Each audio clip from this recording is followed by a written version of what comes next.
Nabagsakan ng malaking tipak ng bato ang isang canyoneering tour guide sa Kawasan Falls sa Badian, Cebu. Na-dislocate ang balikat ng tour guide at nagtamo ng mga pasak. Ayon sa mga otoridad, maaaring gumalaw ang mga bato dahil sa magnitude 6.9 na lindol noong September 30 at inano dahil sa malakas na ulan. Bukas na muli sa publiko ang canyoneering activity sa Badian matapos ang assessment at clearing operations. Isang katiwalang senior citizen sa Rizal ang nasawi ng hampasin ng electric grinder. 2 bata naman sa Cavite ang napahamak sa kamay mismo ni tatay. Pareho silang hinostage at pinagsasaksak. Namatay ang isa.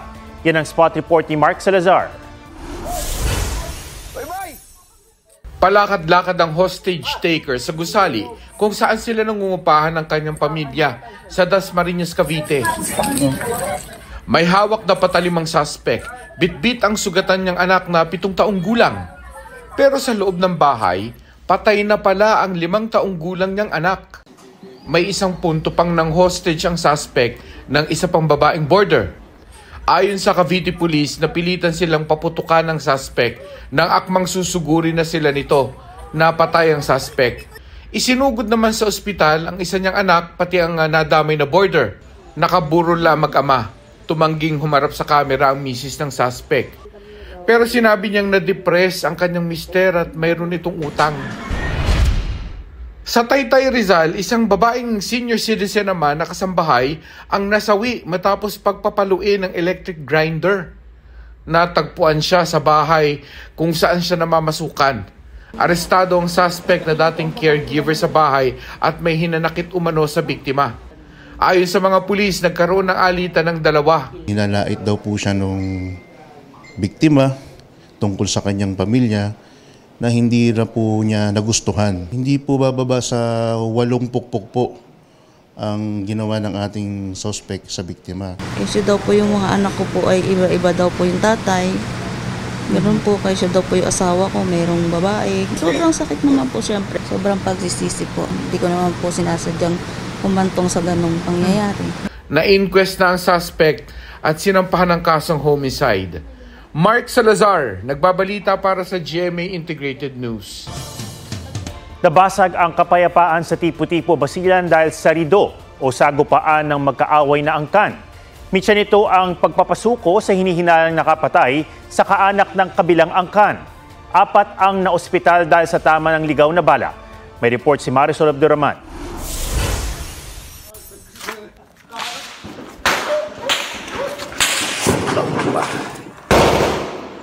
Hindi malaman ng ilang taga Tipo-Tipo Basilan kung saan sila magtatago nang biglang magkaputukan kaninang umaga.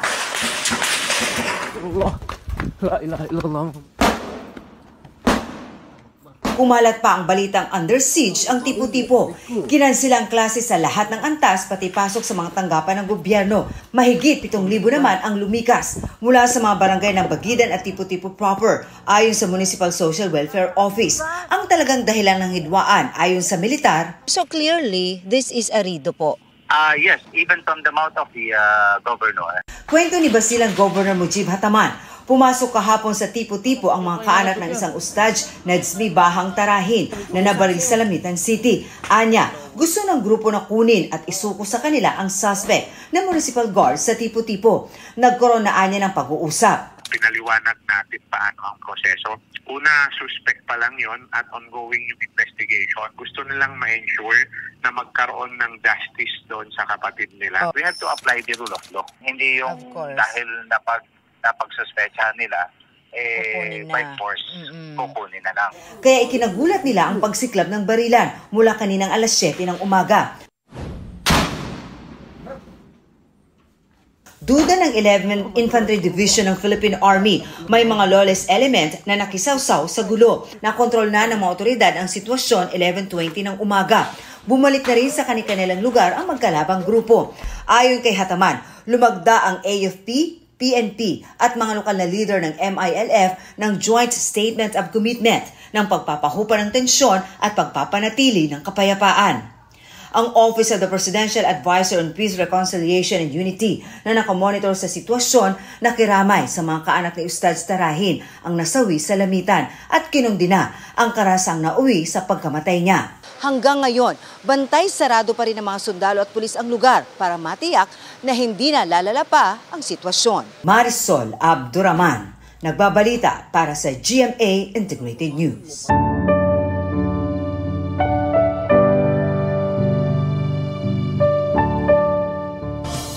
Sa ilang sementeryo, may mga nagmumultong pinsala dahil sa kalikasan o kaya sa mga proyektong palpak. Gaya sa ilang libingan na babad sa tubig dahil sa mga palyadong proyekto kontra baha. Yan ang report ni JP Soriano. Sinikap ni Joseph na madalaw ang nicho ng kanyang asawa sa Hagonoy Public Cemetery. Sadyang pahirap lang ang di pa humuhupa roong baha. Umaalingasaw pa ang basura. Sa nadaanang madulas na nga, may mga natatapakan pang tila nadudurog. At pasintabi po, may sirang nicho na lantad na ang mga buto. Dito po sa public cemetery ng Hagonoy, tila panibago po itong kalbaryo. Paano mo nga naman madadalaw ang inyong mga mahal sa buhay kung ganito ang sitwasyon na ayon sa mga taga rito, lubog sa baha simula noong taong 2016? Kung tutuusin, may 43 flood control project sa Hagonoy. Lagpas 3 bilyong piso ang ginastos para sa mga yan. Kaya si Joseph nanunumbat. Kung totoong ginawa nila yung project na yun, di sana hindi kami naghihirap ng ganito. Sinisi naman ng bagong mayor ang di pagkonsulta ng DPWH sa mga proyekto na umano'y bungi-bungi o hindi natapos. Wala pang tugon ang DPWH kaugnay nito. Pero kasama na mga yan sa mga iniimbestigahang proyekto ng Bulacan 1st District Engineering Office. Baha rin ang sumalubong sa mga bumisita sa Iloilo City Public Cemetery, gayon din sa La Paz at sa Tanza Public Cemetery. Sinisi ng City General Services Office ang pagpalya o kaya kawalan ng maayos na drainage system. Sa ngayon, maglalagay raw muna sila ng pansamantalang tawiran sa mga sementeryo. Sa Independent Cemetery ng Dagupan City, tuluyan ng giniba ang nasa 48 apartment type na nichong gumuho nitong Agosto dahil sa ulan. Bukod yan, may 30 pang nichong nasira ng sunod-sunod na kalamidad. Inihinto muna ang pagsasaayos ng nicho hanggang sa matapos ang undas. Ang mga labi sa mga gumuhong nicho, inilagay muna sa sako at garbage bag, saka ililipat sa gagawing bone deposit upang may pagtirikan ng kandila ang mga kaanak. JP Soriano, nagbabalita para sa GMA Integrated News.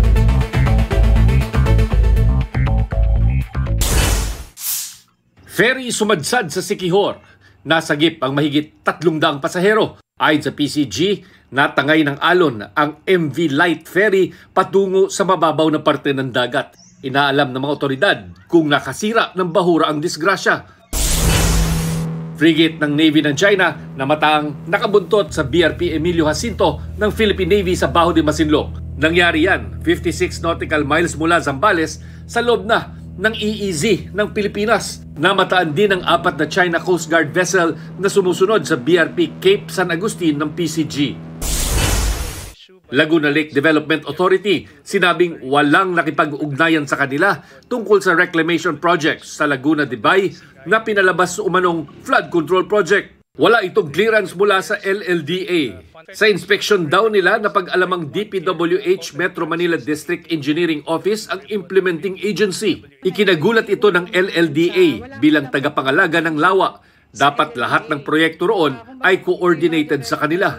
Si DENR Undersecretary CP David ang nagsiwalat nito sa pagdinig kahapon ng Senado sa budget ng DPWH. Sabi rin kahapon ni DPWH Secretary Vince Dizon, handa silang ipatigil ang mga depektibong proyekto na walang plano at walang silbi sa baha.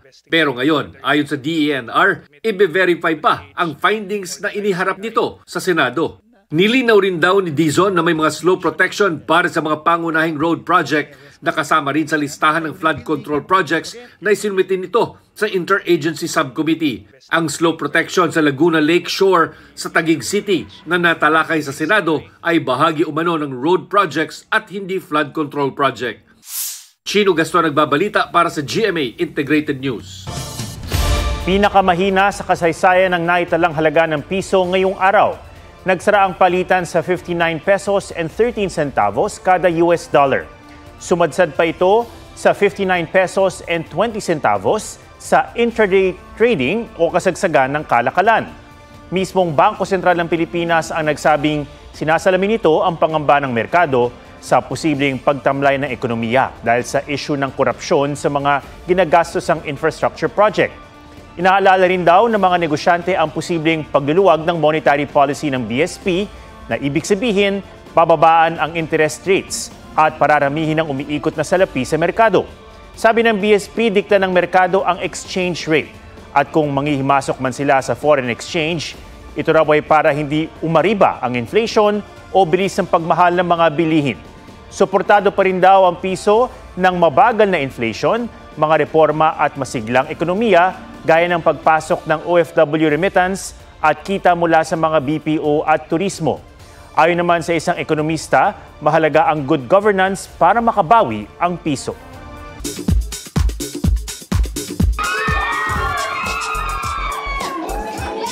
Wizard Kid ang peg ni Will Ashley, donning his Gryffindor uniform sa kanyang fan meet. Pati fans, naka-costume din.